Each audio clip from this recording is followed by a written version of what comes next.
Well, thank you very much. It's great to be at this conference to talk about the future of growth.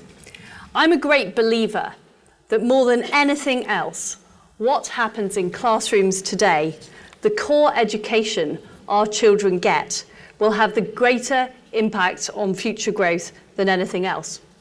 Now, you might say, I would say that, wouldn't I? Because I'm an education minister. But the evidence is there for all to see. If you look at the correlation between test scores and economic growth, it's increased by 1/3 over the last few decades, and it's also accelerating. 40 years ago, you might have argued that our economy was essentially static. Most people expected a single career, and for most of their working lives.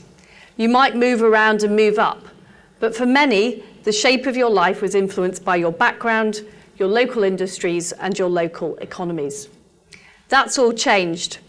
Now, with technology and globalisation, the jobs market is much more fluid and much more dynamic. We're collaborating and competing, not just within our own borders, but across the world, and not just with other people, but with ever more powerful computers and machines. If we're a highly educated society, we can take advantage of those big sweeping trends. And this means that now, there's no longer any fixed limit on the number of high-end jobs that can be created and located in Britain. Now, the freedom and fluidity of technology means that anyone with the right skills can go on and create products and services that people want. And there's no reason why all of our children shouldn't go on and live their lives and earn well. One of the effects of new technology is that maths and science skills are becoming more and more important in every sector, from marketing to manufacturing. People with those skills being analytical, reasoning, and research abilities that are vital for new innovations. Maths has the highest earnings premium in the jobs market. It's the only A-level that has its own distinct premium of 10%, which shows the evidence of huge demand for these skills. Careers in science and technology pay 20% more than average. But unfortunately, in this country, we don't have enough young people doing those vital courses. We have a broken pipeline at age 16.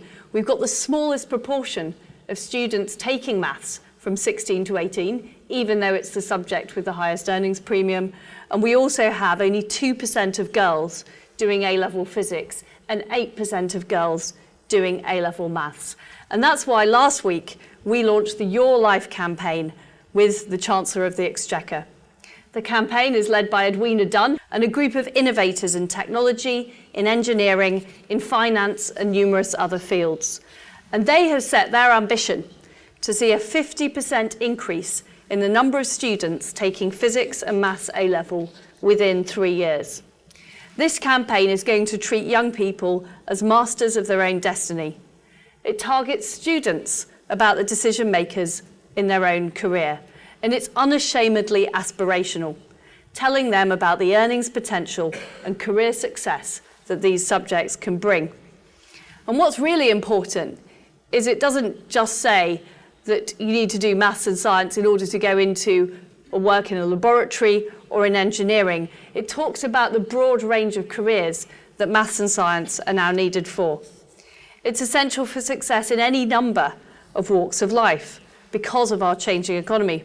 So we've got Edwina Dunn, who pioneered Tesco Clubcard, Sarah Wood, who runs a viral marketing agency, Eben Upton, who invented Raspberry Pi, a new type of computer, and jets between Sheffield and Silicon Valley. Or engineers like Roma Agrawal, who helped to build the Shard. Or the 17-year-old Nick D'Alacio, who sold an app to Yahoo. And unfortunately, he couldn't attend our launch last week because he was sitting his A-levels. That breadth is equalled in the organisations supporting the campaign. From Airbus to Facebook, L'Oreal to Lloyds. It's an impressive list of companies from every sector of the economy. And as well as changing students' perceptions of the subject, what we also want to do is make sure that those subjects are brought to life in the classroom through more practical work, but also through better links to business and industry, so young people understand why they're studying calculus or why they're studying physics and the dramatic changes they could make in the real world if they're successful in these subjects. And that's why we've launched the new Maths and Physics Chairs programme. Organisations like Samsung and GlaxoSmithKline are providing a salary uplift to recruit postgraduate specialists in maths and physics into our schools. And these chairs will inject enthusiasm and subject expertise to raise standards and get children excited about maths and physics.